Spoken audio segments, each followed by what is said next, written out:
महाडिक परिवार राजिम क्षेत्र का एक ऐसा परिवार है जो सदियों से क्षेत्र के जनता जनार्दन के लिए समर्पित होकर के सेवा भाव से हमेशा से काम करते आया है।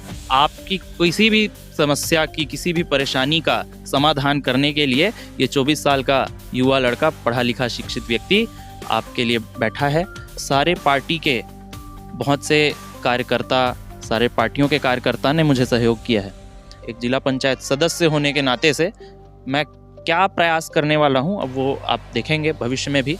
छत्तीसगढ़ में हुए त्रिस्तरीय पंचायत चुनाव में गरियाबंद जिला पंचायत क्षेत्र क्रमांक 3 से इंद्रजीत महाडिक ने भारी मतों से शानदार जीत दर्ज की। उन्होंने क्षेत्र की जनता का आभार व्यक्त करते हुए कहा, यह जीत सिर्फ मेरी नहीं, पूरे क्षेत्र की जनता की है। मैं 24 साल का एक साधारण लड़का हूं, लेकिन आपकी समस्याओं को हल करने के लिए हर संभव प्रयास करूंगा। मेरी प्राथमिकता होगी कि विकास के हर पहलू को ध्यान में रखते हुए जनसेवा करूं। नमस्कार साथियों, मैं सौरभ श्रीवास्तव आप सभी का हार्दिक स्वागत करता हूं। आज हमारे साथ खास बातचीत में मौजूद है गरियाबंद जिला पंचायत के नवनिर्वाचित सदस्य इंद्रजीत महाडिक जी। आप लोगों को बहुत बहुत स्वागत, नमस्कार, जय जोहार। आप पहली बार चुनाव में उतरे हैं, क्या चुनौतियां रही चुनावी सफर के दौरान? सबसे पहले तो क्षेत्र की जनता को एवं आपके इस न्यूज़ के माध्यम से जहां तक हम पहुंच रहे हैं उन सबको, जनता जनार्दन को बहुत बहुत नमस्कार, सादर प्रणाम। और यह पहला चुनाव तो था ही क्षेत्र क्रमांक 3 का, और ये एक ऐसा चुनाव था लोगों के हिसाब से, लोगों की मानसिकता के हिसाब से, जनता जनार्दन की मानसिकता के हिसाब से ये एक बहुत कहेंगे ऐतिहासिक चुनाव के नज़रिए से लोग इस चुनाव को देख रहे हैं। चूँकि इस चुनाव में इसी क्षेत्र की क्रमांक 3 की जो सीट थी, ये क्षेत्र में ये हॉट सीट ऐसा लोग भी कहते हैं, बहुत से लोगों ने ऐसे मुझे कहा। और इसमें 8 प्रत्याशी एक साथ उतरे थे, सबसे ज़्यादा प्रत्याशी भी इसी में थे और बड़े बड़े दिग्गज भी इसी चुनाव में इसी सीट पे उतरे थे।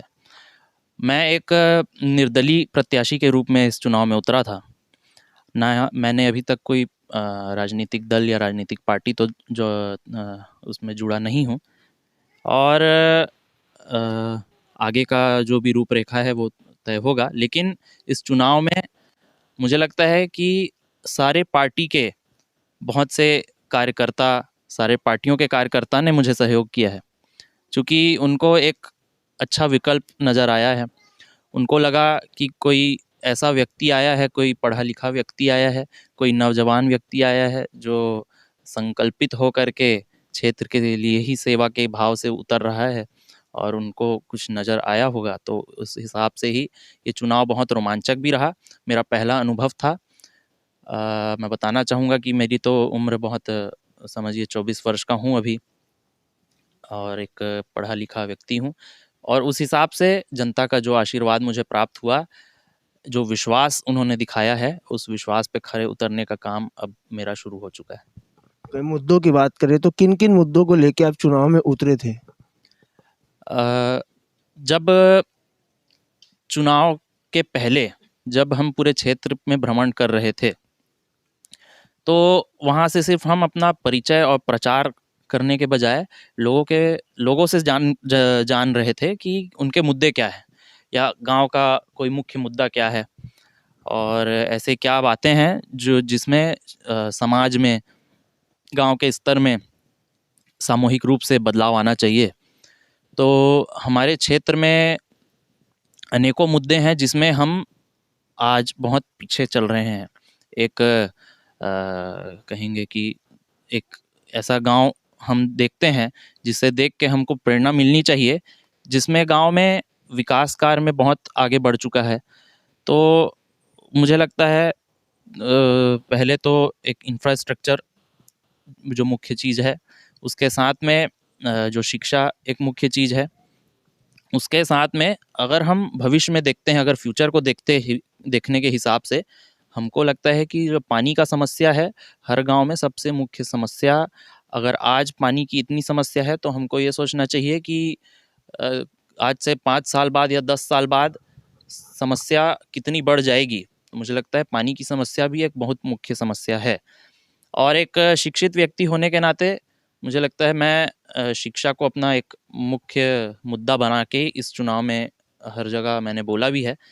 और उसके लिए अपने स्तर से एक जिला पंचायत सदस्य होने के नाते से मैं क्या प्रयास करने वाला हूँ, अब वो आप देखेंगे भविष्य में भी। और इसके अलावा इंफ्रास्ट्रक्चर के बारे में मैंने बताया। दूसरा मुद्दा ये है कि जो शराब की वजह से या नशे में लुप्त होते हुए जो हमारा आज का जनरेशन जा रहा है, जो गांव-गांव में कहीं अवैध शराब भी बिक रहे हैं। हमारे कुछ ऐसे गांव हैं जो जंगली इलाकों में आते हैं। वहाँ पे जो वातावरण है वो इस तरीके का हो जाता है कि शाम को आप अगर वहाँ जाएंगे तो आप ऐसा महसूस करेंगे कि वहाँ की जो गांव की महिलाएं हैं वो शाम को घर से बाहर निकलने में भी सुरक्षित महसूस नहीं करती हैं। तो उससे हमारा भविष्य कहाँ जा रहा है वो हमको देखना होगा। और मुझे लगता है कि अगर हम शिक्षा पे ज़्यादा जोर डालेंगे तो निश्चित ही कोई शिक्षित व्यक्ति अपने आप को गड्ढे की ओर ढकेलना खुद को नहीं चाहता है। तो ऐसे सारे मुद्दे एक दूसरे से जुड़े हुए हैं। इंफ्रास्ट्रक्चर के बारे में अगर मैं कहूँगा तो आज बहुत से ऐसे रोड हैं जो कि पहले बन जाने चाहिए। इंफ्रास्ट्रक्चर में क्या आते हैं? रोड, नाली और जो गाँव के अंदर के जो सड़क हैं और जो पानी के लिए निकासी का व्यवस्था है, वो सारी चीज़ें आज शासन की बहुत सारी योजनाएं हैं, रोड के लिए हैं, पर वो योजनाएं क्या पहुंच पा रही हैं? क्या सही रूप से उसका निराकरण हो रहा है? आज जो नल जल योजना है, क्या वो नल जल योजना वास्तविक में ज़मीनी स्तर पे संपूर्ण होके अच्छे से कार्य हुआ है, या क्या उसमें हमको नज़र डालने की ज़रूरत नहीं है? हमको ये सारी चीज़ें देखनी है। और निश्चित ही ये सारी चीज़ों से ही एक विकास का जो कहते हैं लहर है वो चलता है। और हम भरपूर प्रयास अब सदस्य बनने के बाद ये सारी चीज़ों में करने वाले हैं। महिला सशक्तिकरण की बात करें तो महिलाओं के लिए क्या योजनाएं बनाए हैं आपने? महिला सशक्तिकरण के लिए मुझे लगता है कि जो मैंने स्वयं ने अभी तक तो कोई योजना नहीं बनाई है, पर सरकार की जो योजना है उसका लाभ हर एक प्रत्येक महिला को मिलना चाहिए। उससे ज़्यादा मैं एक संदेश हर गांव में हर महिला समूह को भी देता आया हूं अभी तक पूरे चुनाव के अंतरकाल में, कि अगर आप सशक्त होकर के आपके गांव में अगर आप लाठी उठाकर भी चलेंगे, अगर आप ज़रूरत पड़े तो देवी का भी रूप धारण करें, अगर आपको ज़रूरत पड़े तो आप त्रिशूल पकड़ दें, ऐसा आप बने कि आपको देख के जो गांव में जो वातावरण में जो नुकसान हो रहा है, जो नकारात्मक प्रतिक्रियाएं चल रही है, वो आपको देख के बंद होने चाहिए। अगर आप सशक्त होंगे, अगर आप एकजुटता होंगे, अगर आप अपनी आवाज़ बुलंद करेंगे तो निश्चित ही जो आज की तारीख के जो गंदा वातावरण है, माहौल है, उसमें बहुत रुकावट आएगी। उसके साथ ही हमें लगता है कि जो अन्य गांव, मतलब हमने देखा है महाराष्ट्र में भी कई गांव मैं विज़िट किया हूं, चूँकि मैं अपने पढ़ाई लिखाई मैं महाराष्ट्र में ही कर रहा था, पुणे से मेरी पढ़ाई हुई है आर्किटेक्चर की। तो वहाँ पे जब मैं था तो मैंने विज़िट किए हैं। वहाँ पे हमने देखा है कि जो स्मॉल बिजनेसेस हैं वो लोग कर रहे हैं अब गांव-गांव में, घर-घर में। स्मॉल बिजनेसेस क्या है? जो आपके गांव से मिलते हैं, नेचुरल रिसोर्सेज हैं, उसको उपयोग करते हुए आप क्या प्रोड्यूस कर रहे हैं या कुछ रॉ मटेरियल प्रोड्यूस कर रहे हैं जिसको आप बाज़ार में बेच सकें। तो ऐसे बहुत से आइडियाज़ हैं, बहुत से विचार हैं जो हमको बाहर से भी लेने की ज़रूरत है। साथ में हम खुद अपने विचार से प्रयोग करेंगे, पर बाहर ऐसा क्या हो रहा है जो हम अपने गांव में भी ला सकते हैं। एक आदर्श गांव कैसे बना सकते हैं? महिलाओं के लिए हम क्या कर सकते हैं कि वो घर पे ही अपना काम करके कुछ धनराशि अपने जीवन काल में बनाएं, ताकि वो ये बेरोजगार महसूस ना करें। ऐसा बहुत और भी विचार हैं। अब पहली बार चुनाव में उतरे हैं, राजनीति में आने का प्रेरणा कहाँ से मिली, कैसे? चूँकि मैं जब कॉलेज में मेरी 5 साल की पढ़ाई चल रही थी, तो वहाँ मैं असिस्टेंट जनरल सेक्रेटरी का इलेक्शन लड़ा था अपने आर्किटेक्चरल बैच का। हमारे ब्रांच का जो चुनाव था, उसमें पहला इलेक्शन मुझे लगता है मुझे वहाँ से ही एक जोश आया कि हाँ, हम कुछ करने के अंदर हमारे खून में है। दूसरी बात ये है कि मैं जिस परिवार से आता हूँ, महाड़िक परिवार राजिम क्षेत्र का एक ऐसा परिवार है जो सदियों से इस क्षेत्र के जनता जनार्दन के लिए समर्पित होकर के सेवा भाव से हमेशा से काम करते आया है।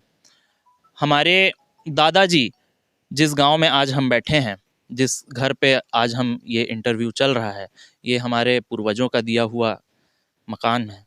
आज हम बताते हुए भी अच्छा लगता है कि इसी गांव से हमारे जो दादाजी थे, स्वर्गीय श्री रघुपत राव महाड़िक, वह एक समय में सरपंच के साथ साथ जनपद सदस्य का भी चुनाव लड़े थे, और वो उस समय सरपंच तो निर्विरोध जीते और उसके साथ साथ जनपद का भी चुनाव जीत चुके थे। और वो सेवा करते आए, 2 बार सरपंच भी रहे, और उन्होंने जनसंघ जो पार्टी हुआ करती थी, जो आज भारतीय जनता पार्टी कहलाती है, तो वो उस समय जनसंघ पार्टी से श्यामाचरण शुक्ल जी का, स्वर्गीय श्री श्यामाचरण शुक्ल जी के अगेंस्ट में विधानसभा का चुनाव लड़ चुके थे। और उसके बाद मेरे पिताजी भी जनपद पंचायत फिंगेश्वर के अध्यक्ष रह चुके हैं, पूर्व अध्यक्ष हैं, भूतपूर्व अध्यक्ष श्री राघोबा महाड़िक जी मेरे पिताजी हैं। उसके साथ साथ हमारी दादी जी स्वर्गीय श्रीमती अंजना महाड़िक जी राजिम नगर पंचायत की अध्यक्ष रह चुकी हैं। हमारी माता जी, मेरी मदर श्रीमती मीता महाड़िक, इसी जनपद क्षेत्र की जनपद सदस्य भी रह चुकी हैं। तो कहीं ना कहीं हमारा पूरा परिवार एक सेवा भाव से हमेशा से समर्पित होकर के क्षेत्रवासियों का सेवा करते आया है।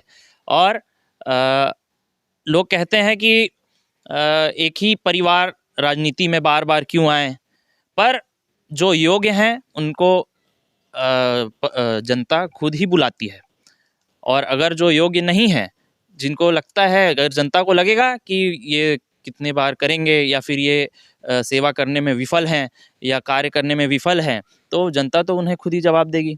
और इस बार मुझे लगता है कि एक नया चेहरा, एक नई सोच, एक नया ऊर्जा, एक नई शक्ति के साथ मैं स्वयं चुनाव में उतरा था, और उसका जवाब जो 23 तारीख को जो चुनाव हुआ, उसमें क्षेत्र की जनता ने बहुत अच्छे से दिया है, और एक हवा का रुख बदला है, एक परिवर्तन का लहर था।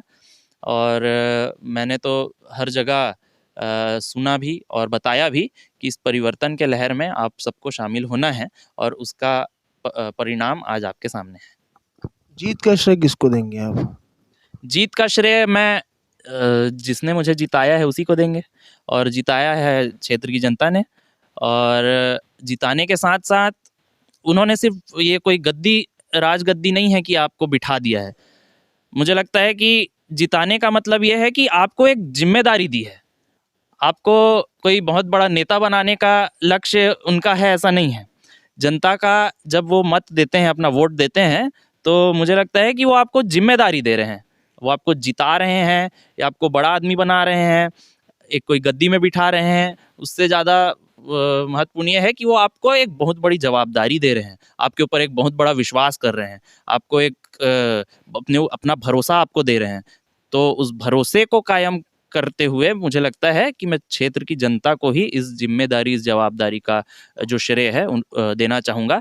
और उसके साथ साथ में ही इस चुनाव में हमारे साथ बहुत से हमारे चुनावी योद्धा, अगर हम कहेंगे, अगर आप हमारे साथ सभी भाई बंधु हमारे सियान भी बैठे हैं, अब सबका नाम तो मैं यहाँ पे नहीं ले सकता, लेकिन उन सबको भी जाता है, और बाकी तो ऊपर वाला है जो जिताता है या बिठाता है। हमारे चैनल के माध्यम से अपनी क्षेत्र की जनता को क्या संदेश देना चाहेंगे? आपके चैनल के माध्यम से मैं इस क्षेत्र की जनता को तो मैं सबसे पहले बहुत बहुत सादर दिल से आभार व्यक्त करके कोटि कोटि साधुवाद, धन्यवाद कहना चाहूँगा। और ये कहना चाहूँगा कि आपकी किसी भी समस्या की, किसी भी परेशानी का समाधान करने के लिए ये 24 साल का युवा लड़का, पढ़ा लिखा शिक्षित व्यक्ति आपके लिए बैठा है। और आप जब भी इस व्यक्ति को याद करेंगे, ये किसी भी परेशानी से आपको समस्या का हल करने के लिए निरंतर प्रयास करता रहेगा। और धन्यवाद के साथ साथ अभी भविष्य में भी हमको बहुत से कार्य करने हैं। ये एक ऐसा क्षेत्र है, राजनीतिक क्षेत्र ऐसा क्षेत्र है जिसमें कभी हमने किसी व्यक्ति को रुकने का या पीछे हटने के बारे में नहीं सोचना चाहिए। तो निश्चित ही जिस तरीके से प्यार अभी हमको मिला है जनता जनार्दन से, तो वैसे ही भविष्य में भी अगर हम अच्छा काम करेंगे तो निश्चित ही हमको सेवा का मौका निरंतर मिलता रहेगा, चाहे वो किसी भी पद हो या पद ना हो, पर सेवा का भाव हमारा लगातार रहेगा।